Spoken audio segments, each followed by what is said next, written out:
지난 시간에 우리는 팔복의 6번째 복, 마음이 청결한 자의 복에 대해서 살펴보았어요. 오늘은 7번째 복인 화평하게 하는 자의 복에 대해서 살펴보겠습니다.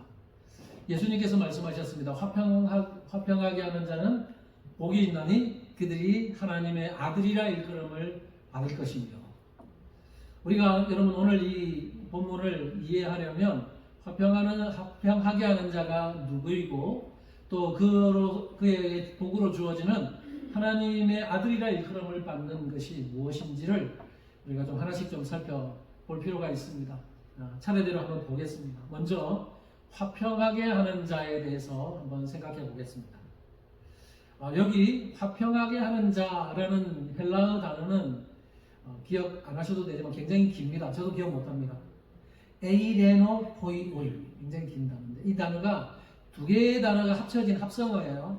하나는 평화라는 단어와 또 하나는 만든다라는 단어가 합쳐진 단어입니다. 그러니까 이게 화평하게 하는 자라는 말을 직접 풀어서 직역하면 평화를 만드는 자, 이런 뜻입니다. 평화를 만드는 자.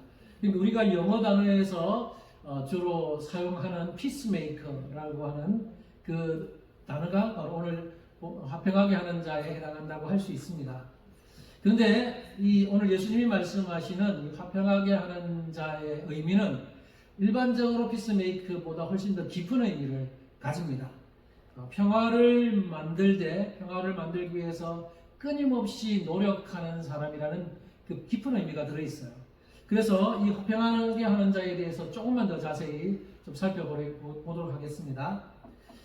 팔복 서론에서 계속 이제 팔복 서론 이야기를 하게 되는데, 서론에서 다룬 내용 중에 이 팔복에 언급되는 여러 자질들은요, 선천적으로 가지는 자질이 아니라 그랬어요.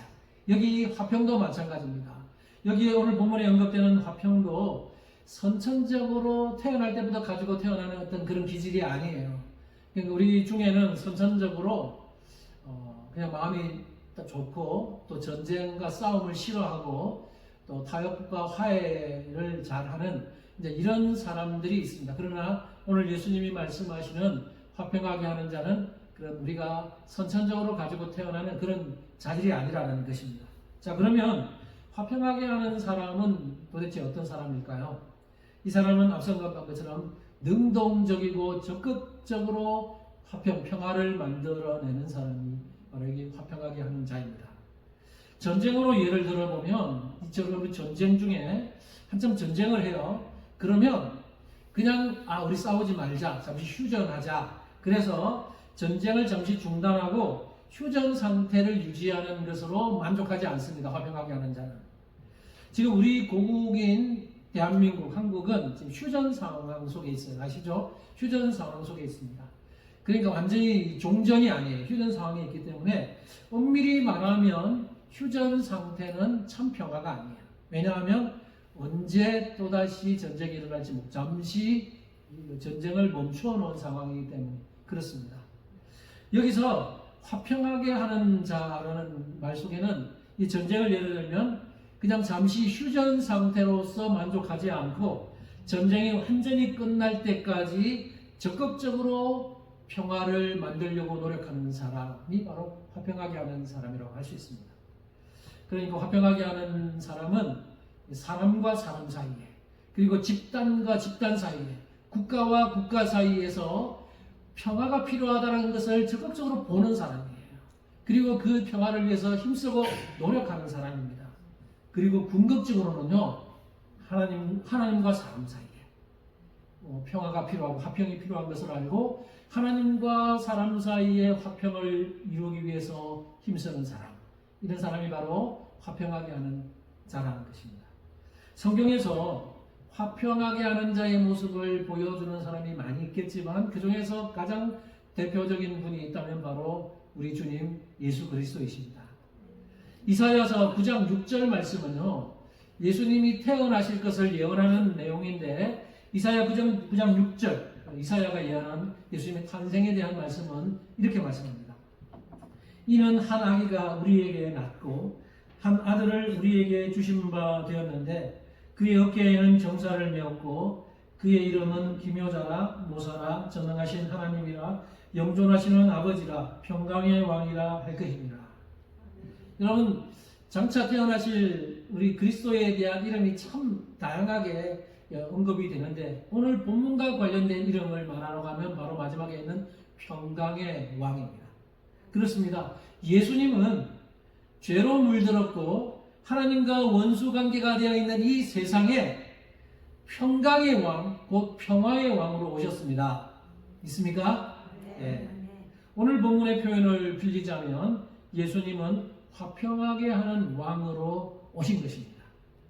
죄로 인해 하나님과의 관계가 깨어진 이 세상에 참된 평화를 가져다 주고 하나님과 원수 관계된 인간을 구원해서 하나님과 화목시키시기 위해서 하나님과 화평한 관계를 맺게 하기 위해서 예수님이 이 땅에 오신 것입니다. 그래서 사도 바울은 예수 그리스도께서 하나님과 인간의 그 원수 관계와 같은 하나님과 인간의 그 관계를 화목시키기 위해서 오셨다는 것을 여러 곳에서 증거하는데요. 그 중에 몇 구절을 좀 함께 보려고 합니다. 먼저 로마서 5장 10절에 보시면 이렇게 말씀합니다. 곧 우리가 원수 되었을 때 하나님과 어떤 관계에 있을 때요? 원수 관계에 있을 때 그의 아들의 죽으심으로 말미암아 하나님과 화목하게 되었습니다. 이렇게 말씀합니다. 그 다음에 골로새서 1장 20절 우리 같이 한번 읽어볼까요? 시작. 그의 십자가의 피로 화평을 이루사 만물 곧 땅에 있는 것들이나 하늘에 있는 것들이 그로 말미암아 자기와 화목하게 되기를 기뻐하시니라. 예수 그리스도의 십자가의 피로 화평을 이루셨다. 그렇게 말씀합니다. 그리고 에베소서 2장에는 화평하게 하는 왕으로서의 모습을 훨씬 더 선명하게 보여주는 말씀이 있습니다. 에베소서 2장 14절, 15절 같이 한번 읽어보겠습니다. 시작. 그는 우리의 화평이심지라 둘로 하나를 만드사 원수된 것 곧 중간에 막힌 담을 자기 육체로 하시고 법조문으로 된 계명의 율법을 폐하셨으니 이는 이 불로 자기 안에서 한 새 사람을 지어 하시고. 아멘. 여러분, 이상에서 본 구절들에서 우리가 보는 것처럼 우리 주님은요, 죄로 인해서 하나님과의 그 거리가 멀어졌고 또 관계가 깨어져 있는 우리를 하나님과 화해시키기 위해서 이 세상에 오셨습니다. 그리고 하나님과 화평의 관계를 이루시기 위해서 친히 십자가에서 피 흘려서 돌아가셨다고 증거하고 있습니다.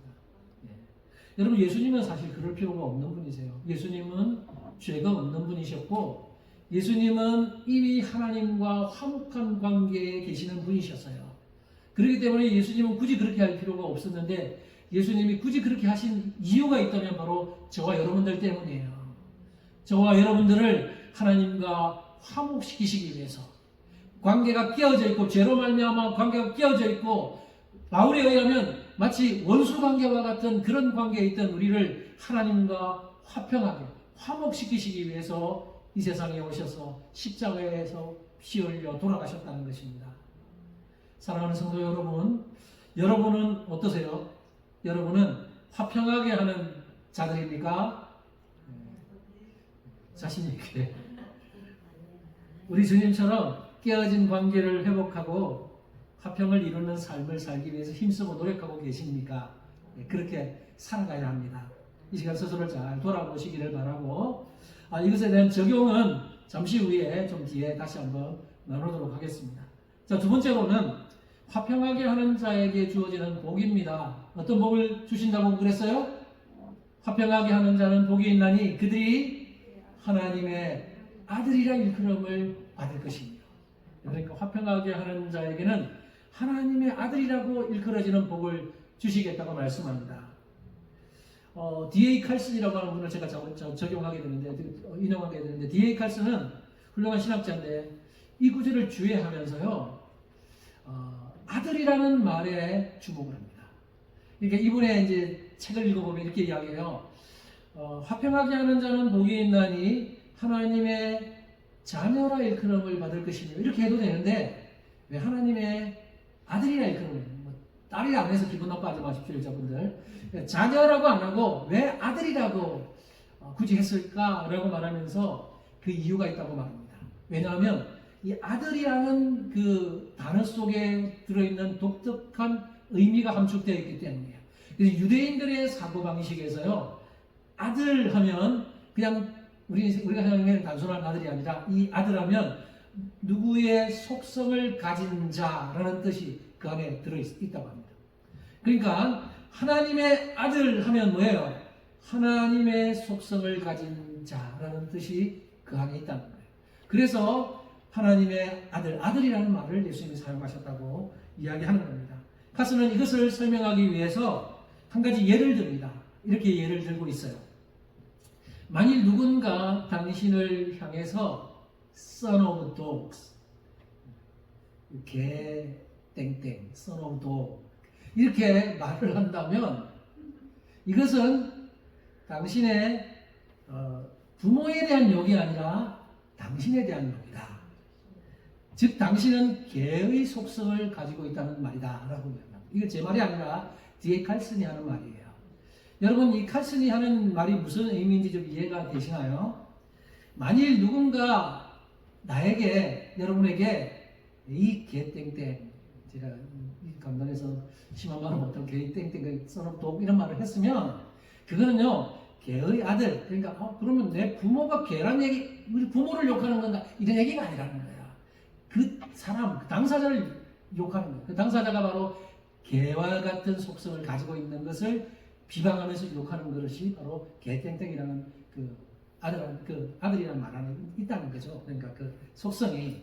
그래서 욕을 듣는 당사자를 향해서 그 사람이 개의 속성을 가지고 있다. 그러면서 말하고 있다는 거예요. 여러분, 그러니까 이 칼슨이 이런 예를 통해서 말하고자 하는 게 뭐냐면, 강조하고자 하는 것은 이 아들이라고 하는 용어를 사용한 것을 통해서 무엇을 강조하고 싶으냐? 지위보다는 속성을 강조하는 거예요. 여기서의 강조점은 단순히 하나님의 아들이라고 하는 지위와 신분이 아니라 하나님의 속성을 그대로 가지고 있는 아들이라는 것을 강조하고 있다는 것입니다. 이해가 됩니까? 여러분, 이렇게 보면요, 하나님의 아들이라 일컬음을 받을 것이며 라는 말의 의미가 보다 선명해집니다. 즉 하나님의 속성과 성품을 그대로 물려받은 아들이라고 일컬음을 받게 된다는 것입니다. 그러니까 이런 복을 누리는 사람은 하나님 아버지께서 가지고 계신 화평, 하나님은 화평의 성품을 가지고 계세요. 그러니까 하나님의 화평의 성품을 그대로 물려받음으로써 삶 속에서 그 화평을 실천하면서 화평을 드러내며 살아간다는 것입니다. 예를 들어 보면 교회 안에는 논쟁을 일으키고 문제를 야기시키는 트러블 메이커들이 있는가 하면 반대로 그 문제를 잘 해결해서 공동체의 질서를 바로잡고 평화를 가져오게 하는 피스메이커들도 있습니다. 교회에 여러 조직들이 있어요. 우리 교회는 당회는 없지만 교회들마다 당회가 있기도 하고 재직회, 또 각 전도회, 그런 기관들에서 모임을 하고 원래를 하고 모임을 할 때 가끔씩은 좀 논쟁을 하게 되고 갈등이 있는 때가 있습니다. 고성이 일어날 때도 있고요. 교회들에서 그런 일이 일어나기도 합니다. 그럴 때 항상 평정심을 잘 유지하면서 서로의 견해를 잘 존중하고 또 이 성경적인 관점에서 그 문제를 잘 풀어감으로써 적극적으로 서로 다툼을 제거하고 갈등을 풀어가면서 평화를 가져오려고 하는 그런 사람들이 있습니다. 그런 사람들이 오늘 본문에서 말하는 화평하게 하는 자예요. 우리는 그런 사람들이 되어야 되죠. 예수님은 이런 자에게 하나님의 아들이라 일컫는 그런 특권을 주신다는 것입니다. 그러니까 하나님의 아들됨의 복은 단순히 지위만 아들, 신분만 아들이 아니라 하나님의 화평의 속성을 그대로 닮은 아들이라는 것입니다. 그런 복이 우리에게 주어진다는 거예요. 지금 예수님이 약속하시는 이 복은 하나님의 속성을 그대로 가진 아들, 하나님의 화평의 속성을 가진 닮은 그런 아들이 되게 하신다라는 것이니까 이 의미를 잘 여러분 새겨 놓으시기 바랍니다. 너무나 큰 복을 우리에게 주신다는 것입니다. 그런데 여러분, 이런 복은요, 이 땅에서는 좀 불완전하게 누리다가 장차 영원한 천국에서는 완전하게 누리게 될 겁니다. 지금 우리는 하나님의 아들이고 하나님의 딸이에요. 우리의 신분, 우리의 지위는 하나님의 아들, 딸입니다. 맞습니까? 네, 아멘 맞죠? 네. 지금 우리가 이 땅을 살면서도 여전히 우리는 지금 하나님의 아들과 딸의 신분으로 살아가지만 이 땅에 임한 하나님 나라에서는 하나님의 그 속성을 그대로 닮은 완벽한 아들, 딸로서는 우리가 지금 그렇게 살지는 못하고 있어요. 이 땅은 좀 불완전합니다. 그래서 때로는 하나님의 그 화평의 성품을 드러내지 못하고 가끔씩 트러블 메이커가 되기도 하고요. 하나님의 그 사랑의 성품을 드러내지 못하고 미움과 증오를 할 때도 있습니다. 때로는 하나님의 오래 참음의 성품을 드러내지 못하고 분노를 할 때도 있습니다.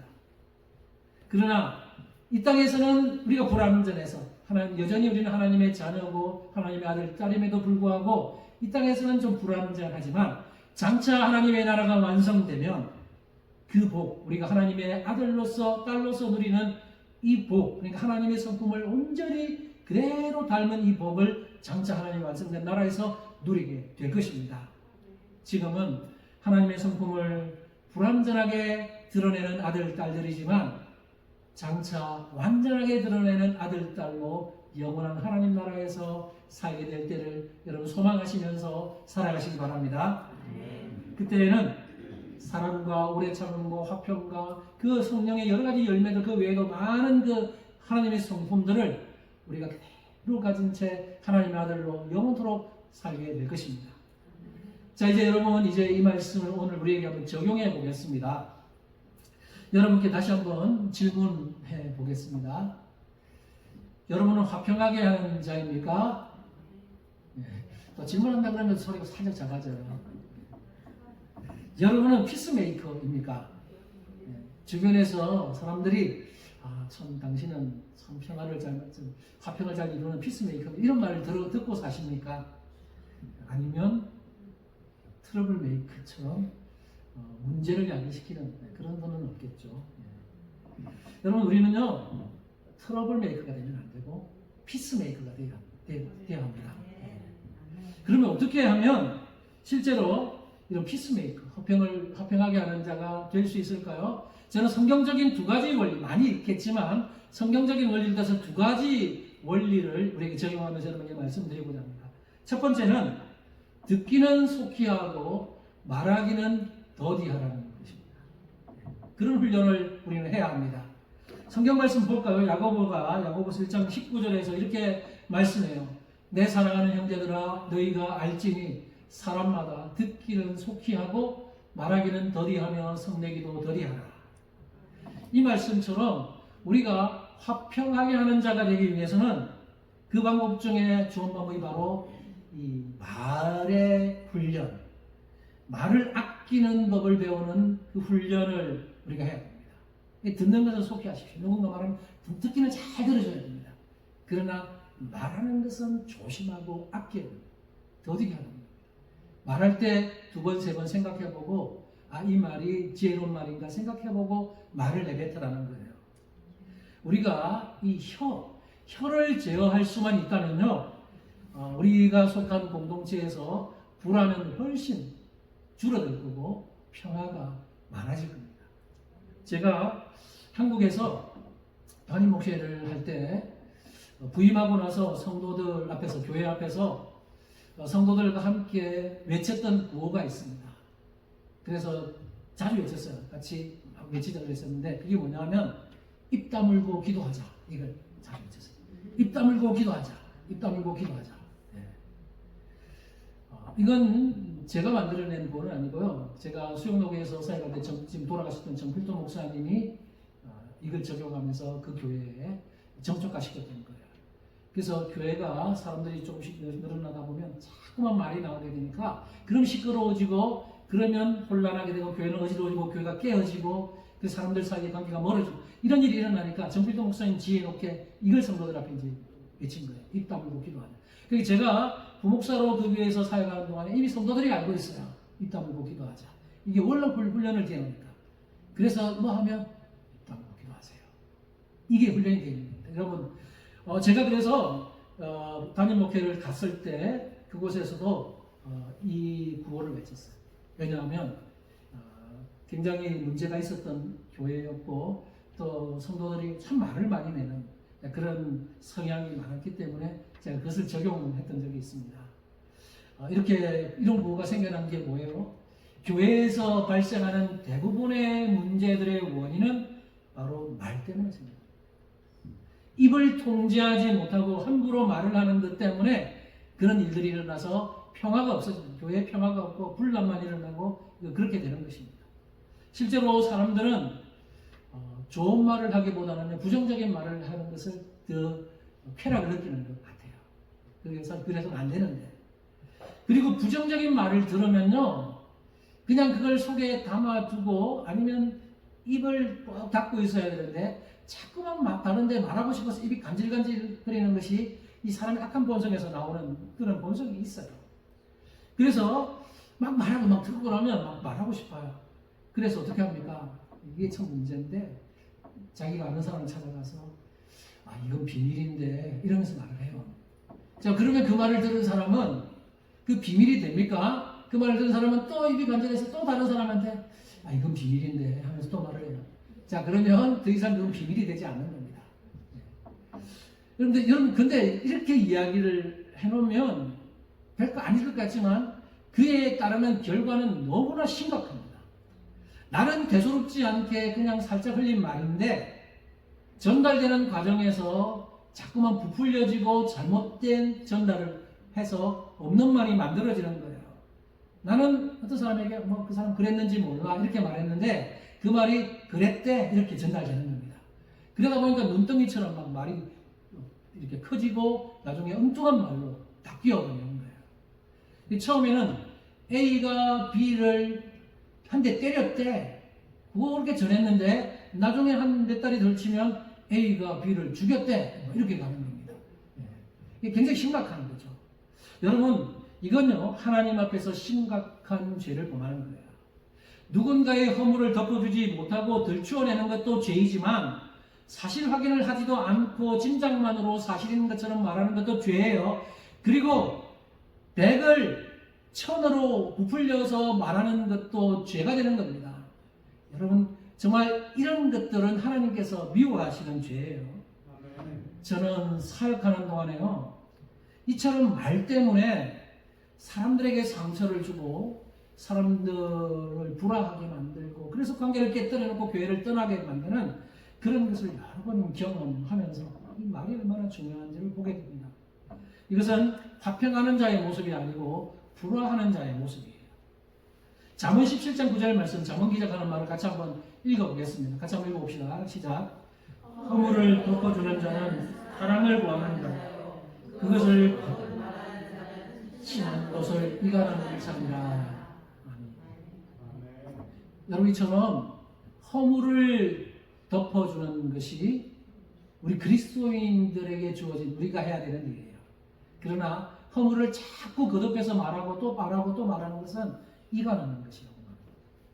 우리는 그런 불화하는 삶을 살다 화목하게 화평하게 하는 자가 되어서 사랑으로 허물을 덮어주면서 적극적으로 평안을 화평을 만들어내는 그런 사람들이 되어야 됩니다. 탐마샬이라고 하는 분이 있습니다. 탐마샬은 관계에 대한 강의도 하고 관계에 대한 책도 쓰고 하는 분인데, 탐마샬이 이런 험담을 막기 위한 방법으로 하나의 원칙을 제시하고 있어요. 어떻게 들으면 좀 황당하게 들릴 수도 있는데 그가 말하는 것은 이렇습니다. 예를 들고 있는데 A라는 사람이 B라는 사람과 대화를 하고 있는데 대화를 하면서 그 자리에 없는 C라는 사람을 비방하는 말을 했어요. 그러면 탐마샬이 뭐라고 그러냐면 그 말을 들은 B는 A가 말하는 것을 도중에 중간에 끊고 이렇게 말하라는 거예요. 지금 당신이 한 말을 C에게 전해줘도 되겠어요? 이렇게 말하는 겁니다. 그러면 더 이상 그 말을 못하게 된다는 거예요. 여러분, 어떻게 보면 이렇게 할 수 있을까라는 생각이 드는데 탐마샬이 이렇게 말하는 이유가 있어요. 험담을 막기 위해서입니다. 그러니까 사람들은 모이면 험담하기를 좋아해요. 그러니까 그 가운데서 그렇게 험담을 막기 위해서라도 이렇게 하는 거예요. 탐마샬이 제안하는 겁니다. 만약에 그런 험담을 막지 않으면 그 험담을 통해서 세 사람이 다 망가진다고 말합니다. 탐마샬의 말을 한번 제가 인용해 봤는데 이렇게 말합니다. A는 험담한 것으로 인해 자신의 영혼이 망가지고 B는 부정적인 말을 들어서 망가지고 C는 성경의 원리에 따라 망가진다. 다 망가진다고 말합니다. 이처럼 말은요, 사람을 죽일 수도 있고 살릴 수도 있습니다. 그러므로 우리는 여러분 함부로 말하지 말고 오히려 입을 다물고 기도하는 훈련을 해야 됩니다. 입 다물고 기도하자. 제가 구호를 외쳤던 게 바로 그런 데 있습니다. 이것이 바로 공동체를 화평하게 만드는 비결이에요. 여러분 우리 교회에서는 절대로 함부로 말을 하는 사람이 없었으면 좋겠어요. 거짓으로 사람을 이간질하는 일이 일어나서는 안 됩니다. 만약 교회에서 허위 사실을 퍼뜨리거나 없는 말을 만들거나 아니면 다른 사람들의 인격을 모독하는 말을 만약에 한다면 그런 사람은 교회의 질서를 유지하기 위해서도 교회의 이름으로 책임을 물어야 합니다.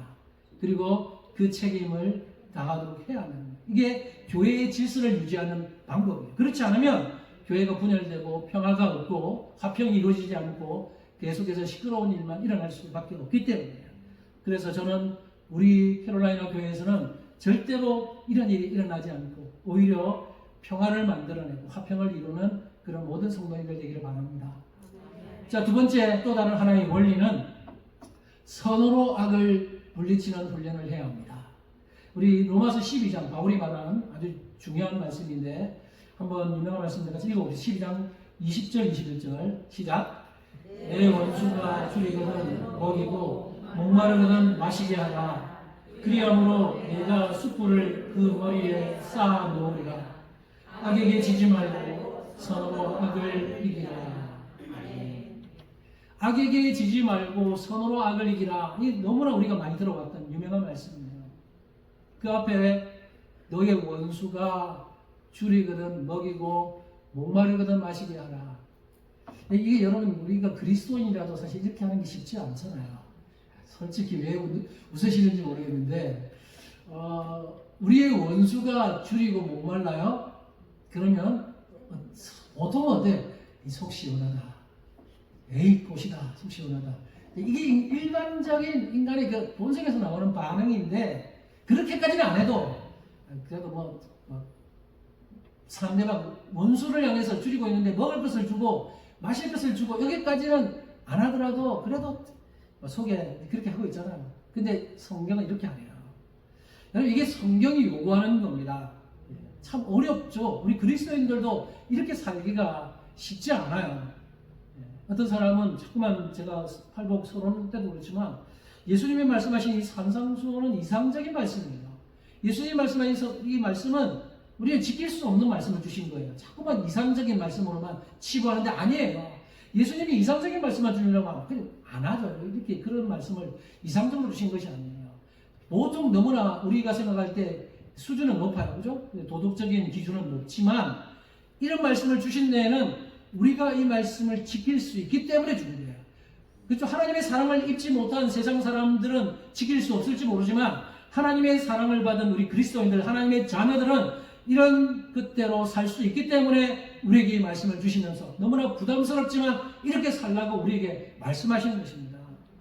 여러분 저는요 이런 말씀들이 하나님의 말씀이 아니면 여러분에게 강요도 하지 않을 거고 그냥 여러분 생각대로 하십시오 라고 말할 겁니다. 그러나 이 말씀이 하나님의 말씀이기 때문에 그것이 나에게 좀 거슬리고 좀 내 생각과 좀 달라도 우리는 하나님의 말씀 앞에 무릎 꿇어야 되는 거예요. 그래서 하나님의 말씀이기 때문에 순종해야 하는 것입니다. 그래서 여러분 우리에게 너무나 힘들어 보이는 이런 말씀 우리가 해야 되는 것은 악에게 지지 말라는 겁니다. 악에게 지는 게 어떤 거예요? 누군가 나를 비방하고 나에게 욕하면 나도 그 사람에게 받아치면서 욕하고 때리고 이건 악으로 갚는 것은 악에게 지는 거예요. 선으로 악을 이기라는 겁니다. 그게 어떤 거예요? 원수가 줄일 때 먹여주고 목마를 때 마시게 해주는 거, 이게 선으로 악을 이기는 거예요. 너무나 어렵지만 이런 삶을 우리에게 요구하고 있고 또 이런 삶이 가능하다고 우리에게 말하는 거예요. 우리가 하나님의 자녀이기 때문에. 이제 말씀을 정리하겠습니다. 사랑하는 성도 여러분, 우리 교회는 31년이라는 역사를 가지고 지금 31년 됐어요. 이 31년 동안 우리 교회는 화평을 얼마나 잘 이루어 왔습니까? 정말 교회들마다 분열되고 다투고 싸워서 나눠지고, 한국도 많지만 이민사회는 더 심합니다. 여러분도 이민사회에서 오랫동안 생활했기 때문에 여러분, 이민 교회들은요 얼마나 잘 쪼개지고 분열됩니까? 그렇죠? 참 이게 너무 안타깝죠. 그래서 화평을 이루는 자들이 교회 안에 많아져야 되는데 그렇지 못하고 자꾸만 불화가 생기기 때문에 그런 일이 일어나요. 우리 교회를 다른 교회 보지 맙시다. 우리 교회를 보면서 앞으로 우리 교회가 어떻게 하면 그런 화평을 지속적으로 유지하면서 하나님의 은혜를 누릴 수 있을까? 오늘 말한 두 가지를 잘 기억하십시오. 첫 번째, 듣기는 속히 하고 말하기는 더디하시는 훈련을 하시기 바랍니다. 한 가지를 더 덧붙이면 성내기를 더디하십시오. 성내기, 너무 성내는 거, 화를 내는 거, 이거 쉽게 하는 거 안 됩니다. 성내는 거 더디하셔야 됩니다. 말은요, 내뱉기는 쉽지만 주워 담기가 어렵습니다. 한번 내뱉은 말, 자, 이제 수습이 안 되는 거예요. 그래서 그냥 내가 그냥 욱해서, 아까 제가 이야기했죠. 듣기는 속히 하고 말하기는 더디해야 돼. 말하는 것은 한 번, 두 번, 세 번 생각해보고, 야, 이 말을 하는 게 맞는가? 이렇게 말해야 되는데, 그냥 아무 생각 없이 그냥 감정대로 폭폭 내뱉으면 그 사람도 그 내뱉는 것 때문에 자기가 영혼 망가지는 거지만, 듣는 사람도 상처를 받고 망가지는 거예요. 그러면 공동체가 혼란스러워지고 무너지는 거예요. 그래서 이 훈련을 합시다. 듣기는 속히 하고 남들 어려울 때 잘 들어주십시오. 무슨 말 들어주십시오. 그러나 말하는 것은 조심하십시오. 조심하시고 더디하시고 지혜롭게 말하시고, 이게 필요합니다. 입 다물고 기도하는 것이 바로 이런 거예요. 하나님께, 여러분 말하고 싶죠? 말하고 싶으면 사람에게 말하지 말고 하나님께 말하세요. 이게 입 다물고 기도하는 거죠. 하나님께 말하는 거예요. 하나님 들어주십시오. 하나님 해결해 주십시오. 그러면 하나님 다 듣고 계십니다. 그렇게 하십시오. 두 번째, 한 단계 더 나아가서 선으로 악을 이기는 이 훈련을 우리가 해나가면 우리 교회 정말 하나님이 기뻐하시는 화평의 공동체가 될 수 있다고 저는 믿습니다. 우리 모든 성도님들이 화평하게 하는 자가 되기를 간절히 소망하고, 그래서 제가 먼저 마무리치겠습니다. 여러분들도 함께 동참해 주셔서 우리 화평하게 하는 자가 되기 위해서 이런 훈련들, 성경의 원리를 따라서 이런 훈련들을 지속적으로 해나가면서 우리 교회를 정말 평화가 넘치는 공동체, 평안과 화평이 넘치는 공동체가 되도록 모두가 힘쓰는 그런 성도님들 되시기를 주님의 이름으로 축복합니다. 기도하겠습니다.